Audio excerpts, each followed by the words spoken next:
Good day everyone. So here we are again for another virtual instruction for your grade 10 mathematics covering week 6 specifically for illustrating events, and I am teacher Mar, your virtual math teacher for this virtual instruction. Before we move on with our main discussion for this virtual instruction, let us first define what is an event. I know that you already have in mind what is the definition of an event. So according to your English dictionary, an event is a noun which is a thing that happens, especially one of importance. This definition is lifted from Oxford Languages.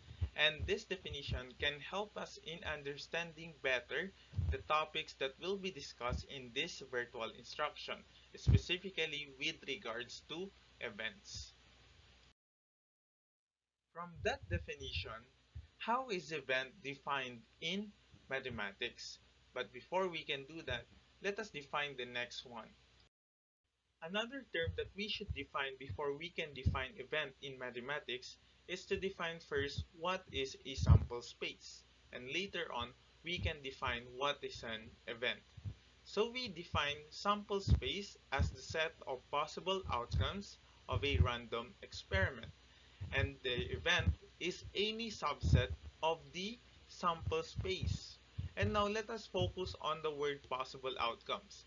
And the word that we gained from the definition from Oxford Languages about event is that it is something that happens. And possible outcomes are the things that happen in a random experiment. Now, let us focus on the word experiment. I know that you are already well acquainted with this word, specifically with your science subject. In your science subject, you have already done this word experiment numerous times. And in your previous modules, I know that you have already done some experiments to help you accomplish your activity sheets in science. And now, let us use those knowledge to better understand what is in still for us in this virtual instruction. Let us say, for example, we have an experiment in tossing a coin.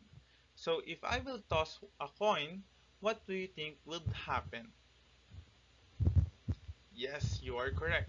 The possible outcomes would be either it would show a head or a tail. So our sample space would be a set containing head and tail.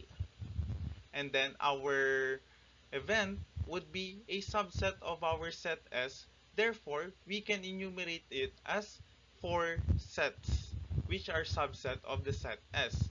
We name these sets as A, B, C, and D, wherein A is a set containing head, B is a set containing tail, C is a set containing both head and tail, and D is a null set.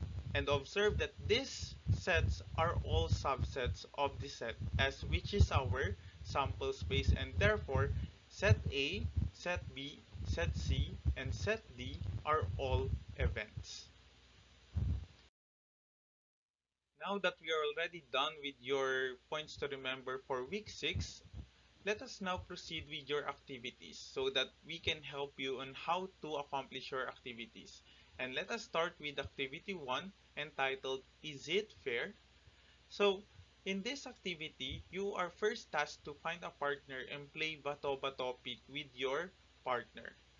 But in this virtual instruction, I will be giving another example. Let us have the game 2 Up. 2 Up is a traditional Australian game involving a designated spinner throwing 2 coins or pennies into the air.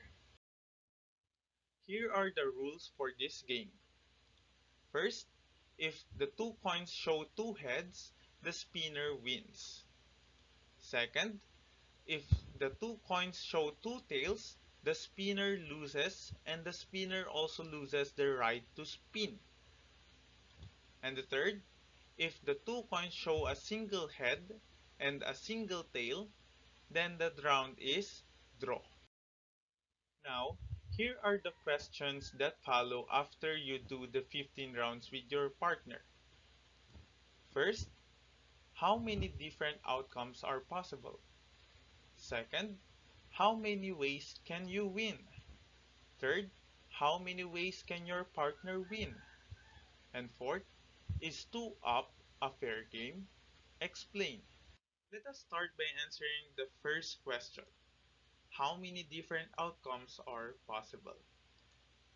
There are 4 possible outcomes. If we are going to enumerate it, the first outcome would be 2 heads, the second outcome would be 2 tails, and the other two would be a single head or a single tail, wherein the first coin would either show a head first and the second coin would show a tail, or the first coin would show a tail and the second one would show a head.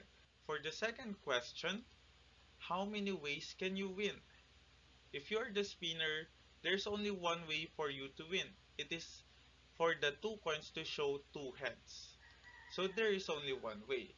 Also, if you are the participant and not the spinner, the 2 coins should show 2 tails for you to win. So for the third question, how many ways can your partner win? There would be only one way for him or her to win, because either you are spinner or a participant, there is just one way for you to win. For the fourth question, is 2 up a fair game? Explain. So the answer is yes, it is a fair game, because both the spinner and the participant have the same chance of winning. That would be for activity 1. And now let us proceed with activity 2, entitled, Do You Still Remember Me? In this activity, you will be given a situation wherein you are going to determine the possible outcomes. So for this example, a card is drawn from a box containing cards numbered from 1 to 5. So if you are going to draw a card from that box, you will have the possible outcomes: 1 card is drawn, 2 card is drawn, 3 card is drawn, 4 card is drawn, and 5 card is drawn. And if we are going to denote it in set notation, we have the possible outcomes is equal to the set containing 1, 2, 3, 4, and 5. Let us go back to the example we had in our points to remember. So the experiment is a coin is tossed and the sample space is the set S containing head and tail. So observe now that the sample space is the possible outcomes. And if we are going to do this in activity 2, the sample space we have listed earlier is already the answer for this possible outcomes.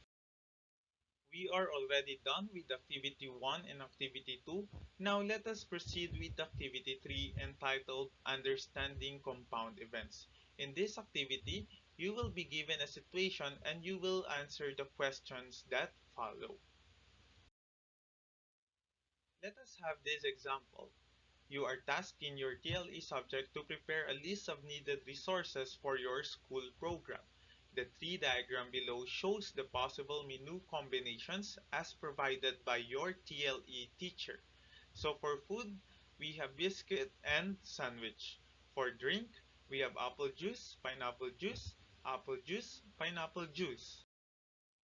Now, the task is to give the sample space of the menu combinations and how many possible outcomes are there. The first on the list would be biscuit and apple juice, biscuit and pineapple juice, sandwich and apple juice, sandwich and pineapple juice. So our sample space would be the set containing biscuit, apple juice, biscuit, pineapple juice, sandwich, apple juice, sandwich, pineapple juice. From that list of sample space, we can now say that there are 4 possible outcomes.